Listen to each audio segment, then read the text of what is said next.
A very good evening to one and all. So I'm Dr. Kanimuri Sadasivam, Professor of Physiology. Today we are going to be looking at the physiology of taste sensation. So what are the specific learning objectives for the day? We'll be looking at the various types of taste sensation, and then we'll be touching upon the different types and functions of various taste receptors. We'll be tracing the taste pathway, and also we will be looking at the pathophysiology behind the different disorders of taste sensation. So basically, what is this taste sensation? Taste is the one which drives our appetite and also protects us from poisonous substances. How? Because most of these poisonous substances are bitter, and our general human reaction to bitter and sour tastes are an aversive avoidance reaction. Thus, it is having a protective effect.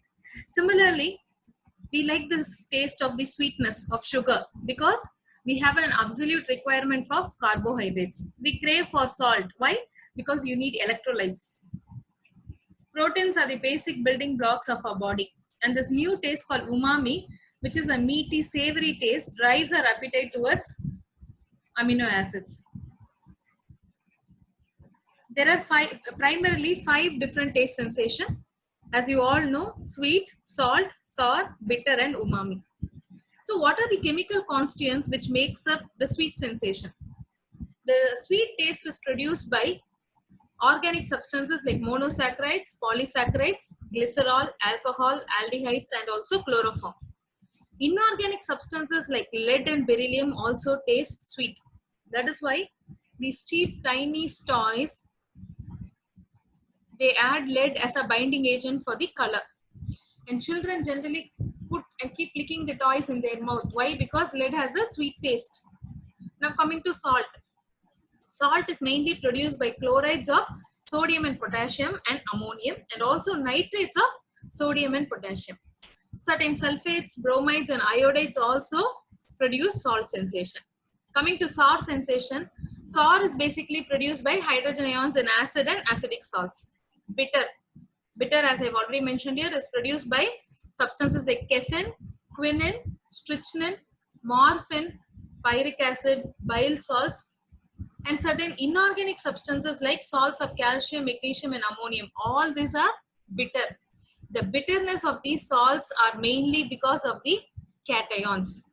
Now coming to umami. Umami is a recently recognized taste sensation. Umami is actually a Japanese word which means delicious. The receptors of this specific sensation is usually responding to a chemical substance called as glutamate, which is present in Ajinomoto, that is monosodium glutamate or MSG. Now we'll be going to a very important slide. What are the basic taste sensations? What is their mechanism of stimulation, and which part of the tongue that gets stimulated? We already saw sweet is produced by what are all the various sensations. So now I'll go to the mechanism of stimulation.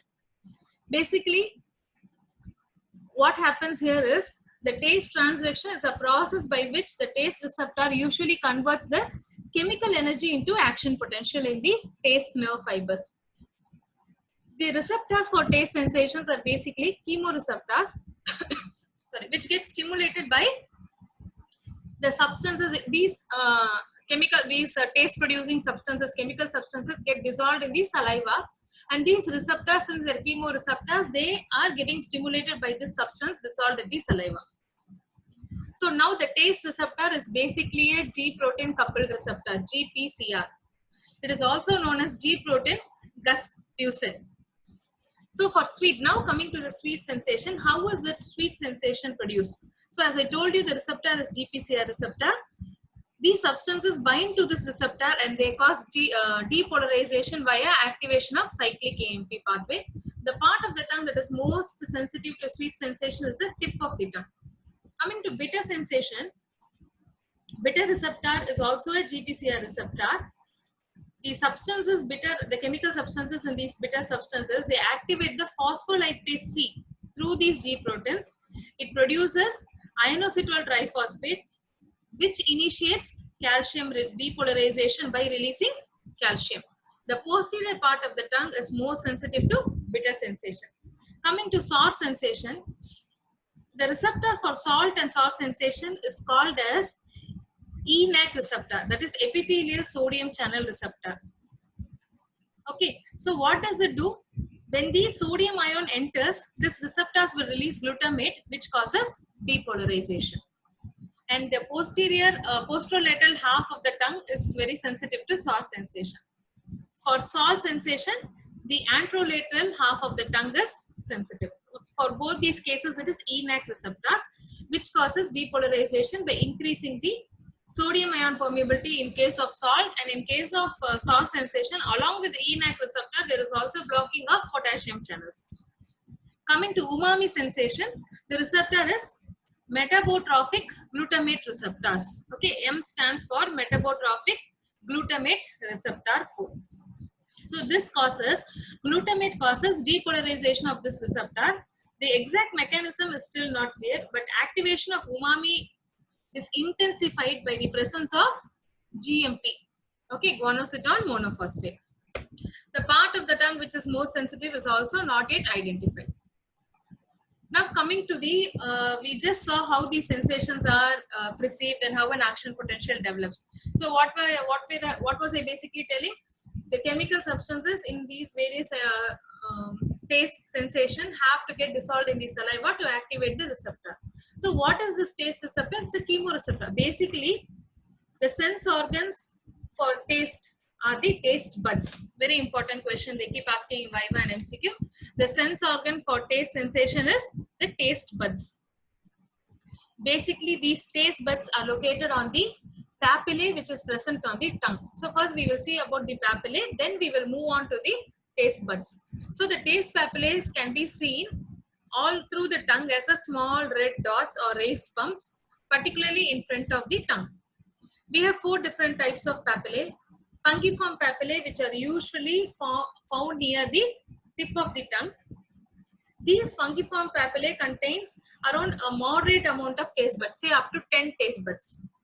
Then comes valate papillae. They are arranged in the shape of V on the back of the tongue. It is also called a circumvallate papillae. These are usually present in the posterior part of the tongue and they contain more than up to 100 taste buds. Then comes the filiform papillae. These are very small conical shaped papillae which is situated on the dorsum of the tongue and they do not contain taste buds, or if at all, very few taste buds. Then comes foliate papillae which are present at the lateral border of the tongue. That is with the location and the features of these papillae.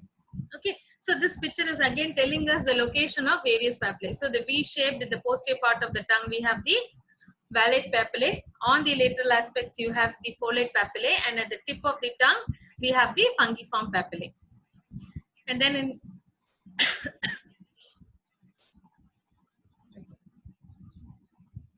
then moving on to the taste buds. So on these papillae, we have these taste buds. So these taste buds are, as I already told you, the sense organ for taste. They are not only present on the tongue, but they are also located on the palate, the pharynx, and the papillae. Other than the papillae of the tongue, they are also located on the palate and the pharynx. Now coming to the structure of the taste buds, these are ovoid bodies measuring around 50 to 70 micrometers in diameter. In adults, about 10,000 taste buds are present, and the number is more in children. As we keep aging, degenerative changes starts appearing and the number of taste buds keeps reducing. A taste bud or a taste receptor is basically made up of supporting cells, basal cell, and 5 to 18 receptor cells called as gustative receptor. The structure what you see here is a taste bud. Okay, so here we have not one but 4 different types of taste buds as in type 1, type 2, type 3, type 4. Okay, so what are these various types? So as I told, taste bud is basically a bundle of taste receptors with supporting cells, basal cell, as well as these taste receptor cells. Okay, now these taste receptor cells are of 4 types, type 1, 2, 3 and 4. Type 1 and type 4 cells are basically the supporting cell. So this type 1 and the type 4 what you see here are, this long cell is type 1, these are type 4. So 1 and 4 are supporting cells. Type 3 cells are the actual taste receptor cells. These blue color cells here, the type 3 cells are the actual, these are the actual taste receptor cells. And then we are moving on to the type 2 cell, the function of which is still not known. Okay, so now all these cells, type 1, type 2, type 3, type 4, they are all joined together at the base, right? And then they have this opening called as taste pore. It is only the villi of these receptor cells which project into the outside.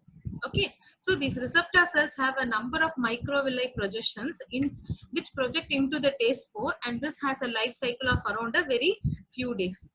And then unmyelinated nerve endings are seen at the base of these receptor cells. So that is with the structure of our taste buds. So these are the microvilli which comes in contact with the chemical substances. Now coming to the taste pathway, the sensory nerve fibers from the taste bud travel by three different nerves. The one, from the anterior 2/3 of the tongue, the taste sensations are carried via the chorda tympani of the facial nerve. Posterior 1/3 of the tongue through the glossopharyngeal nerve. And then from the pharynx, epiglottis and palate, the vagus nerve carries these sensations. Now coming to the pathway, the axons from the first order neuron, that is from the facial nerve, chorda tympani branch of the facial nerve, glossopharyngeal nerve and the vagus nerve, they carry the sensations to the medulla oblongata, and they terminate in the nucleus of tractus solitarius. So first order neuron terminate in the medulla. So from the taste bud, the sensations are carried by the three different branches of nerves, and they go and synapse these. This is the first order neuron which is ending in the nucleus of tractus solitarius, which is located in the medulla. From the nucleus of tractus solitarius, the second order neuron will start, and then the second order neuron terminates in the posteroventral nucleus of thalamus. So second order neuron starts from the nucleus of tractus solitarius, and they pass through the medial lemniscus, and then they end as in the posteroventral nucleus of the thalamus. The third order neurons are from the posteroventral nucleus of thalamus. They go and project into the parietal lobe of the cerebral cortex. They project into the parietal lobe of the cerebral cortex. The blue lines are the first order neuron, the red is the second order, green is the third order. First order neuron is from the taste receptor until the NTS in medulla. Second order neuron from the NTS in medulla through the medial lemniscus into the posteroventral nucleus of thalamus. Third order neuron starts from the posteroventral nucleus of thalamus to the parietal cortex. Okay, now coming to the taste center. The center for taste sensation is the opercular insular cortex, that is the lower part of the postcentral gyrus. This region basically receives the cutaneous sensations from the face. Thus, taste fibers are the only fibers which don't have an independent cortical projection. They are sharing it with the fiber area responsible for cutaneous sensations of the face. So that is a taste pathway. Now coming to the concept of threshold and adaptation. In order of increasing threshold, bitter has the lowest threshold. That is very little amount of bitter sensation also we cannot tolerate. Immediately you will be able to appreciate the taste. Then followed by sour, and last sweet and salty sensations. Taste receptors also show adaptation by elevating the threshold level. So when you look at the threshold level of various substances, these are important for your MCQ. Bitter sensation as little as 1.6 micromoles per liter it can reach its threshold at 1.6. Whereas for sweet, it is around 80,000. Salt 2000, sour around 100 microliters, 100 micromoles per liter. What do you mean by after effects? Some substances alter the taste of other substances. A plant protein called as miraculin, when applied to the tongue, makes the acid taste sweet. Similarly, we would have all experienced this. after chewing betel nut, pan, or even after eating amla, when we drink water, it tastes sweet. These are called as after effects.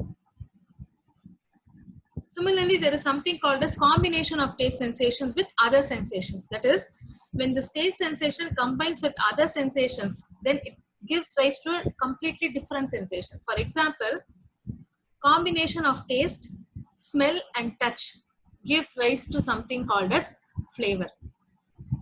Combination of taste with pain gives rise to the sensation of ginger. When we eat ginger, what sensation we are getting? That. Okay. Now coming to the disorders. Ageusia means loss of taste sensation. Temporary loss of taste sensation usually occurs with certain drugs like captopril and penicillamine, which contains the sulfhydryl group of substances. Hypogeusia is decreased taste sensation. Dysgeusia is disturbed taste sensation. It is usually found in temporal lobe syndrome, particularly when the anterior region of a temporal lobe is affected. The person will have hallucinations of taste and smell, which are usually very unpleasant. Taste blindness is a rare genetic disorder in which the ability to recognize the substance by taste is completely lost. I hope you understood the class. If you have understood the class, then you will be able to answer these MCQs. Which of the following substance is responsible for umami taste sensations? You can put the answer in the comments. Later on, I'll give you the answer key with explanation. So which of these following substances produces umami sensation? Is it acetic acid? Is it potassium tartrate?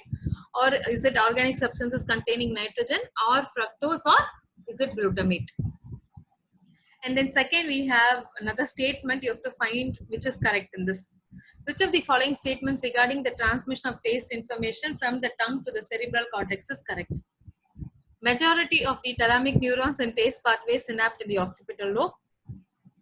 Option B, nerve fibers carrying taste information from the tongue has no synapse in the brainstem.